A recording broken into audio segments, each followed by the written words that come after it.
Здравствуйте, дорогие друзья! Я рада вас приветствовать на моем канале. Сегодня в данном видео я пеку вот такие роскошнейшие, просто идеальные шоколадные кексы или маффины, как они еще по-другому называются. Кексы эти получаются влажные, сочные, идеально просто держат свою форму, с тонкопористой текстурой, без больших дырочек. Они готовятся из самых простых и доступных продуктов. Посредством получаются одни из самых бюджетных кексов, которые вообще есть в кондитерском деле. Также покажу, как их очень быстро вот так украсить в пасхальном стиле, пасхальным декором. Все покажу и расскажу в этом видео. Итак, здесь я буду готовить 20 кексов. Вот из этой порции, что я сейчас буду вам показывать. Здесь у меня старенькие силиконовые формы. Я в них буду выпекать. Можно выпекать вот в таких металлических формах. Капсулы подходят как для этих силиконовых, так и для металлических, вот эти бумажные капсулы. Металлические формы сверху, дно у них одинаковое, но верх у них чуть пошире у металлических форм, поэтому тесто они берут чуть больше. Здесь из этого количества теста у меня получится 20 маффинов. Идеальное здесь количество теста как раз рассчитано. Я здесь уже очень давно обрезала эту силиконовую форму, и у меня как раз на противень получается 20 штук. Вы можете также сделать капсулу примерно 48 мм здесь, 47-48 мм донышко у нее, то есть стандартная капсула для маффинов, для кексов. Верх у этих силиконовых форм немножко не так сильно расширяется, как у металлических, поэтому если вы будете брать металлические формы, у вас из этого же количества теста получится примерно 18-19 штук. Сначала смешаю все сухие ингредиенты: 230 грамм муки, 40 грамм какао-порошка, 10 грамм разрыхлителя. Все это перемешиваю и пока что отставляю в сторону. Тесто готовится очень просто и быстро, но миксер здесь все равно будем использовать. Это будет лучше для текстуры теста. Итак, 4 яйца среднего размера комнатной температуры. Обязательно добавляю туда щепотку соли. 8 грамм ванильного сахара. Повзбиваю примерно минуту до состояния такой пышной пены. И добавляю туда сейчас 200 грамм сахара. И взбивать буду вместе с сахаром минуты 3, чтобы практически разошелся весь сахар. Масса очень хорошо побелеет, станет пышной. Вот такая должна быть масса. Добавляю сейчас туда 100 мл молока комнатной температуры. И также добавляю туда 100 грамм, говорю в граммах, растительного масла без запаха. Я использую рапсовое масло, чтобы не было привкуса домашней выпечки. Идеально все кондитерские изделия выпекаются на рапсовом масле. Итак, сахар уже разошелся. Просеиваю туда сейчас всю сухую смесь. Духовка у меня уже заранее разогрета на 155 градусов Цельсия. Я буду выпекать при достаточно низкой температуре, чтобы плавно пропеклись у меня все маффины и чтобы верхушечки у них были идеально просто ровными. Вот это я считаю важно. Для последующей работы маффины будут просто идеальной формы. Сейчас я все это просто перемешиваю миксером. Ничего я дальше не взбиваю, просто до объединения. Когда масса уже стала вот такая гладкая, я вливаю туда сейчас 120 мл крутого, только что вскипевшего кипятка. И сразу сию же минуту перемешиваю, чтобы ни в коем случае не заварилось тесто. Тесто сейчас после введения кипятка будет очень жидким. Это нормально. Сейчас останавливаем миксер, он нам здесь больше уже не понадобится. Все перемешали до однородности. Обязательно проходимся лопаткой, чтобы все тесто действительно было у нас промешано, потому что бывает такое при введении кипятка, некоторые участки теста не промешаны. Тесто у вас на глазах загустеет слегка. И это всегда так, когда вводим кипяток в шоколадное тесто. Форма у нас готова заранее. Вот это очень важно сделать, чтобы тесто не стояло. Разливаю сейчас тесто по капсулам.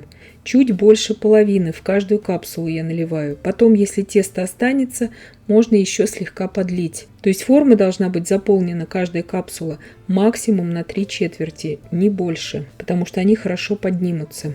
Выпекать я буду сейчас в моей духовке при температуре 155 градусов Цельсия на режиме верх-низ без конвекции на среднем уровне ровно 30 минут. Это в моей духовке. Если у вас нет 155 градусов, вы можете на 150 или на 160 выпекать. Это все зависит только от особенностей вашей духовки. Я уже опытным путем поняла, что вот именно вот такая выпечка у меня идеально печется при 155 градусах. Это все очень индивидуально. Каждая духовка – это отдельный мир. Ложками буквально я собрала все уже с донышка этой своей миски и убираю сейчас выпекаться. Тесто идеально просто хватило мне на 20 вот этих капсул. Выпекать буду ровно полчаса. Раньше, чем через 30 минут, духовку ни в коем случае не открываем, чтобы маффины у нас не осели. Вот так идеально они все выпеклись. Прошло у меня ровно полчаса. Проверила уже в духовке деревянной шпажкой. И сейчас вам также проверяю деревянной шпажкой. Не нужно их здесь зажаривать. Если у вас шпажка выходит сухая и чистая из изделий, значит нужно уже вынимать из духовки. Они уже у вас прекрасно будут держать форму. Никуда они у вас не опадут.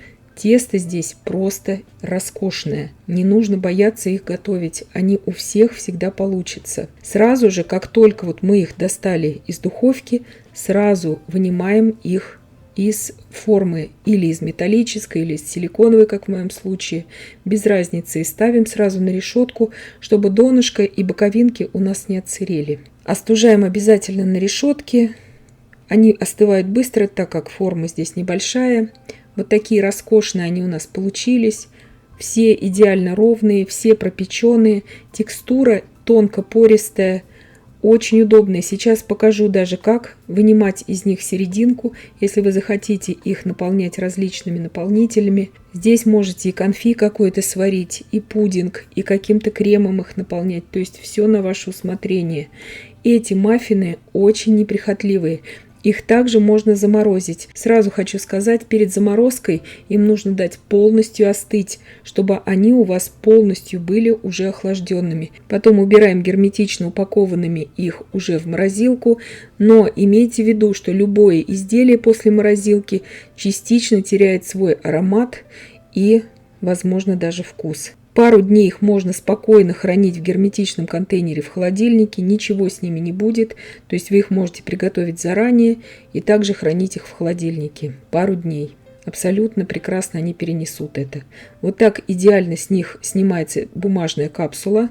Вот так они пружинят. Посмотрите, какой у них разлом прекраснейший. Идеальная текстура. Маффины роскошнейшие, несмотря на то, что тесто у нас было вот таким вот жидким. Тесто здесь очень правильное. Они очень сочные, очень влажные получаются. Вот я вам сейчас тестирую, как это выглядит в металлической вот такой стандартной форме. То есть чуть-чуть они более узкие сверху, чем вот эта форма. Хотя когда они отпекутся и в металлической форме, они все равно будут слегка более узкими, чем когда мы их наливали. Я же на глазок наливала слегка побольше, где-то у меня слегка поменьше. Вот те, которые поменьше, я сейчас возьму и буду заливать их глазурью для декора. Это очень удобно, потому что вот эти бумажные стеночки, они будут держать как раз глазурь. Вот так вот вынимается у них серединка. Берем обычную большую кондитерскую насадку, вынимаем серединку, и прекрасно можно наполнять абсолютно любыми начинками. Это абсолютно неприхотливое тесто. Все прекрасно выдерживает. И сейчас показываю, как я обещала, очень быстрый пасхальный декор. Беру обычную шоколадную кондитерскую глазурь. Здесь у меня ванильная глазурь. И заливаю просто 2 чайные ложки на каждый маффин. Делается это очень просто и быстро. Здесь главное, чтобы у вас остальной декор уже весь был приготовлен, какой вы хотите поставить на этот маффин. Я буду декорировать уже покупным декором. Ничего сама я здесь делать не буду, просто показываю, насколько это быстро. Слой глазури будет тонюсенький. Он прекрасно раскусывается, он очень дополняет вкус самого кекса. Можно очень удобно это в детский сад отнести на день рождения ребенку, либо же в школу. Это я вам говорю как многодетная мама. И когда дети у меня были маленькие, это очень быстрый вариант. Здесь нет бактерий, как, допустим, в белках кто-то переживает. Он не липкий, этот декор. Очень удобный декор, практичный, всегда получается. И здесь показываю, как сделать это очень быстро именно на Пасху. Можно также положить в пасхальную корзину и освещать вместе с куличами.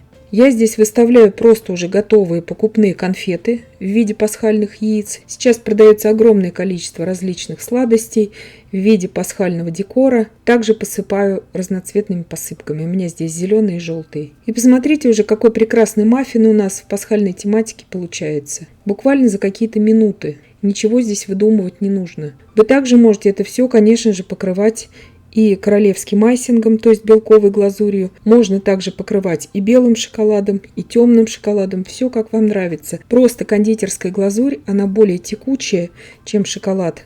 При раскусывании она очень тонкая, она имеет тончайший слой. Она быстро очень фиксируется на изделии и на вкус всегда очень приятный. И посредством она бюджетнее получается, чем шоколад. То есть вот такая просто вам идея такого быстрого очень декора, который прекрасно будет держать форму. Он как бы фиксирует маффин сверху. От этого маффин остается кекс этот более влажным очень долгое время. Только советую так делать. Естественно, любым кремом можно украшать. Я это видео снимала в предпасхальное время. Поэтому я здесь и показываю именно пасхальный декор. Но также можно и к Рождеству украшать, и к любому празднику, и на день рождения. Все, как вам нравится. Такая шоколадная кондитерская глазурь продается во всех кондитерских магазинах. Кто меня из Германии смотрит, это обычная кухонглазур с ванильным вкусом, которая продается буквально во всех больших супермаркетах. У меня в данном случае это из Netto. Вот эта глазурь. Очень хорошая, очень качественная. И я надеюсь, что видео было полезным и познавательным. Подписывайтесь на мой канал, ставьте лайки, пишите комментарии. Я всем желаю больших успехов и до встречи в новых видео.